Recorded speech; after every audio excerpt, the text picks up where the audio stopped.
नमस्कार दोस्तों, स्वागत है आपका एक और नए वीडियो के अंदर।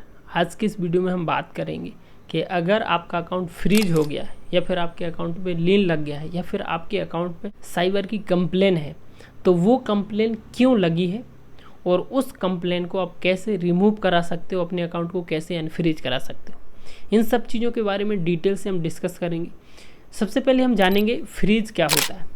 फ्रीज नॉर्मली दो टाइप से लगते हैं। एक वो फ्रीज लगता है जिस पर किसी की कंप्लेन की जाए या फिर हम मान के चलें किसी के साथ फ्रॉड हुआ और फ्रॉड का पैसा आपके अकाउंट में आता है और उस पैसे पर साइबर में या फिर पुलिस स्टेशन में किसी व्यक्ति ने कंप्लेन की होती है, तब जाके बैंक आपके अकाउंट को फ्रीज करता है। दूसरी सिचुएशन वो होती है कि अगर आपका अकाउंट छोटा है, जीरो बैलेंस का है या फिर लिमिटेड ट्रांजैक्शन के लिए आपने अपना अकाउंट ओपन किया है और आप उसमें मल्टीपल ट्रांजैक्शन कर रहे हैं, हो सकता है बिजनेस के लिए कर रहे हो या फिर किसी और पर्पस के लिए ट्रांजैक्शन कर रहे हो, तब भी एक लिमिट के बाद बैंक आपके अकाउंट को फ्रीज कर देता है। बट वो आपका केवल डेबिट फ्रीज लगता है।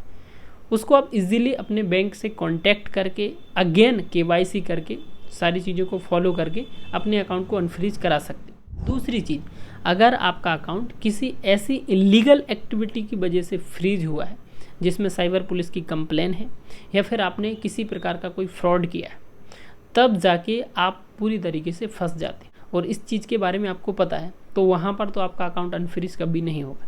लेकिन दूसरे वो लोग जो कि ज़्यादातर आज के टाइम पे फंस रहे हैं, जिनका फ्रॉड से कोई लेना देना नहीं है, जिनका किसी भी प्रकार की इलीगल एक्टिविटी से कोई लेना देना नहीं है, फिर भी उनका अकाउंट फ्रीज हो रहा है। हो सकता है आप भी ऐसे ही होंगे।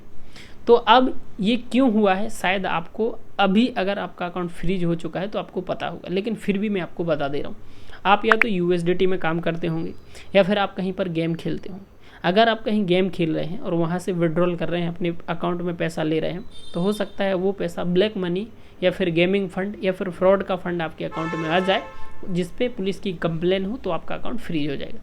दूसरी सिचुएशन, अगर आप एक ट्रेडर हो, अगर आप क्रिप्टो करेंसी में, USDT में, फॉरेक्स में कहीं पर भी ट्रेडिंग करते हो और वहाँ से USDT या क्रिप्टो करेंसी के रूप में प्रॉफिट करते हो और उस प्रॉफिट को, उस क्रिप्टो करेंसी को आप सेल करते हो बाइनेंस के ऊपर या फिर अदर किसी एक्सचेंज के ऊपर, वो भी P2P के माध्यम से, तब यहाँ पर दो सिचुएशन क्रिएट होती हैं।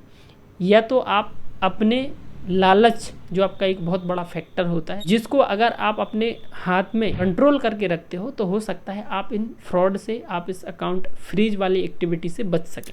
अब इसमें क्या होता है, अगर आपने एग्जाम्पल के तौर पे आपको 1 लाख रुपए का क्रिप्टो सेल करना है, वो कुछ भी हो सकता है, USDT हो सकता है या फिर और कोई करेंसी हो सकती है। अब आप बाइनेंस पे जाते हो P2P करने, तो वहाँ पर आपने देखा होगा, एक तो बैंक ट्रांसफ़र बाय एक्सचेंज के थ्रू आपको एक ऑप्शन मिलता है कि आप सीधे एक्सचेंज को क्रिप्टो सेल करके उनसे आप पेमेंट अपने बैंक में ले सकते हो। इंस्टेंट आपको पेमेंट आता है, जो कि आपको डायरेक्ट आता है। लेकिन दूसरा ऑप्शन होता है P2P का।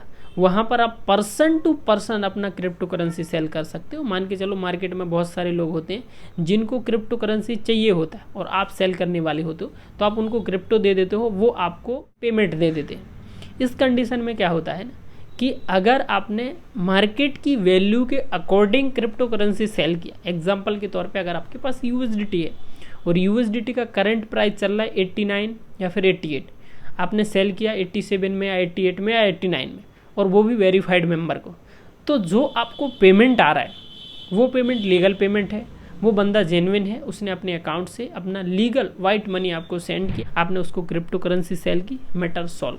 ना आपको कोई प्रॉब्लम हुई, ना सामने वाले को कोई प्रॉब्लम। बट यहाँ पर पिक्चर ख़त्म नहीं होती, यहाँ से पिक्चर स्टार्ट होती है। यहाँ पर बहुत सारे लोग क्या करते हैं कि मुझे 1 लाख रुपए का USDT सेल करना है, अगर मैं इस बंदे को सेल कर रहा हूँ तो मुझे 1 लाख रुपये आ रहे हैं। लेकिन वहीं पर कुछ लोग ऐसे हैं कि अगर मैं वेरीफाइड को हटा दूँ, कि बहुत सारे लोग 94 में, 95 में, 98 में USDT बाय कर रहे हैं। आपको लगता है 4-5 हज़ार रुपये, 10 हज़ार रुपये का मेरा प्रॉफिट हो रहा है, 7 हज़ार रुपये का मेरा प्रॉफिट हो रहा है, तो क्यों ना मैं इस व्यक्ति को अपना USDT बेच देता हूँ, 5-6 हज़ार रुपये मुझे एक्स्ट्रा मिल जाएंगे। इस चक्कर में, इस लालच के चक्कर में बहुत सारे लोग USDT सेल कर देते हैं। इन लोगों को वो दिमाग में थोड़ा सा भी लोड नहीं डालते कि अगर कोई चीज़ इन्हीं लोगों को 88 में मिल रही है, बहुत सारे लोग दे रहे हैं 89 में, तो ये मुझसे 96 में 98 में क्यों ले रहा है? इसके पास इतना ज़्यादा एक्स्ट्रा पैसे कहाँ से आ रहा है कि ये ज़्यादा भाव में लेने के लिए रेडी है? तब क्या होता है कि आपको इस चीज़ को समझना पड़ता है कि ये जो पैसा आ रहा है ये ब्लैक मनी है। ब्लैक मनी दैट मीन्स एक गेमिंग फंड हो सकता है, फ्रॉड फंड हो सकता है, किसी ने कहीं से फ्रॉड किया है, अब उसके अकाउंट में जो फ्रॉड फंड है वो कहीं ना कहीं फ्रीज हो जाएगा, होल्ड हो जाएगा, इसलिए वो उसको फटाफट 5-10% के लॉस पे आपको सेंड कर देता है और आपसे क्रिप्टो ले लेता है। तो उसका क्रिप्टो सेफ हो जाता है और कल की डेट में 1 हफ्ते बाद, 1 महीने बाद, 6 महीने बाद या 1 साल बाद कभी भी जब उस फंड पे कंप्लेन आती है तो आपका अकाउंट फ्रीज हो जाता है और आप फंस जाते हो।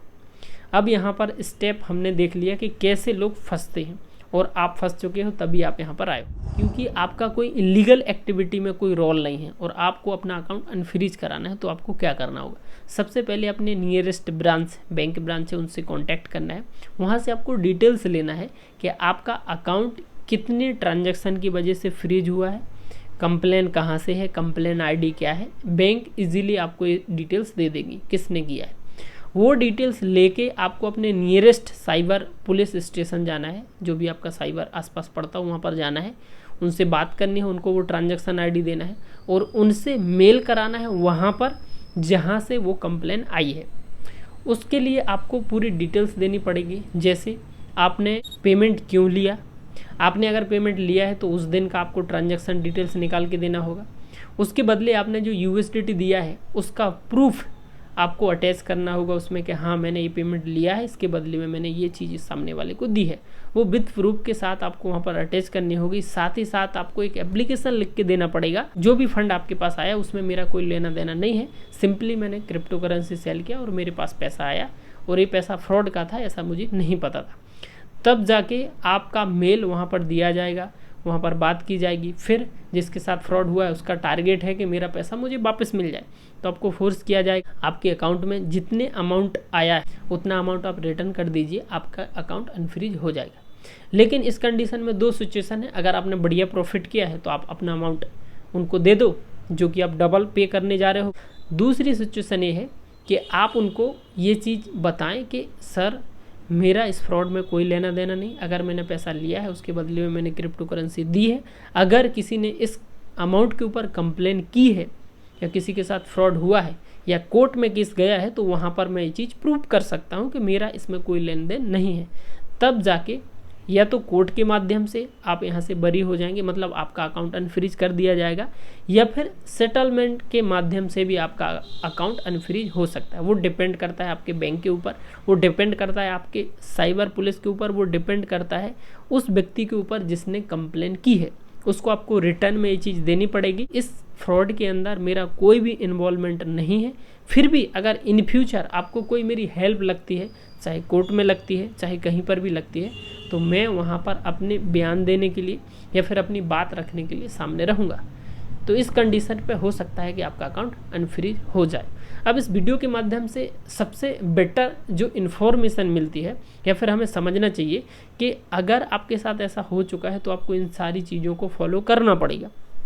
लेकिन अगर आप इन सब चीज़ों से बचना चाहते हो तो सबसे पहले आपको ध्यान रखना है कि USDT या कोई भी क्रिप्टो करेंसी सबसे पहले आप ट्राई करें कि आप अपने पहचान के व्यक्ति को वो सेल करें, तो आपके साथ कभी भी कोई फ्रॉड नहीं होगा, आपका अकाउंट फ्रीज नहीं होगा, आप इस चीज़ से बच जाएंगे। दूसरा, अगर आप मजबूरी बस क्रिप्टो करेंसी को सेल करना चाहते हो किसी एक्सचेंज पे, तो वहाँ पर आप एटलीस्ट ट्राई करें कि उस व्यक्ति को सेंड करें जो एक वेरीफाइड मेंबर हो, उसका आप फीडबैक चेक करें, साथ ही साथ उसका आधार कार्ड, पैन कार्ड, दोनों साइड का आधार कार्ड आप उससे ले लें पेमेंट डालने के पहले। अगर कोई फ्रॉड करने वाला व्यक्ति होगा तो वो ये चीज़ आपको नहीं देगा, अगर वो जेन्युइन व्यक्ति होगा तो वो बिंदास आपको ये सारी चीज़ें दे देगा। आप उसका प्रिंट निकलवा के रखें विद ट्रांजैक्शन के साथ कि ये पेमेंट मैंने इस डेट को इस अमाउंट के साथ सामने वाले को दिया और इसके बदले में मैंने ये दिया। तो उस कंडीशन में कभी भी फ्यूचर में कोई प्रॉब्लम आएगी तो आप इजीली उस प्रॉब्लम से निकल जाएंगे। अब अगर हम बात करें, यहाँ से शुरू हुआ फ्रॉड, क्योंकि फ्रॉड की वजह से आपका अकाउंट फ्रीज हुआ। अब फ्रॉड बहुत सारे होते हैं। आज के टाइम पे सबसे बड़ा फ्रॉड है डिजिटल अरेस्ट। इसके अलावा बहुत सारे game, Telegram, task, online fraud, बहुत सारे फ्रॉड हैं। तो इन सभी फ्रॉड के बारे में एक सीरीज आपको स्टेप बाय स्टेप एपिसोड मिलने वाले हैं कि मार्केट में आज के टाइम पे कौन कौन से ऐसे फ्रॉड हो रहे हैं और उन फ्रॉड से आपको कैसे बचना है। इसके लिए हम बड़े से बड़े एक्सपर्ट की मदद लेंगे, अलग अलग जगहों से इन्फॉर्मेशन जुटाएंगे और वो जानकारी आप तक पहुंचाएंगे। अगर आप चाहते हो कि वो जानकारी आप तक पहुंचे, आप इन सब चीज़ों से अवेयर रहें, आपको ये सब चीज़ें पता हो, तो आप इस चैनल को सब्सक्राइब जरूर कीजिए। वीडियो अच्छा लगा है तो वीडियो को लाइक कीजिए, और अगर आप मेरे से कोई सवाल करना चाहते हो और आपके मन में कोई सवाल है तो आप मुझे इंस्टाग्राम पर DM कर दीजिए। मिलेंगे ऐसे ही और इन्फॉर्मेटिव वीडियो के साथ, तब तक के लिए दीजिए मुझे इजाज़त। जय हिंद, जय भारत।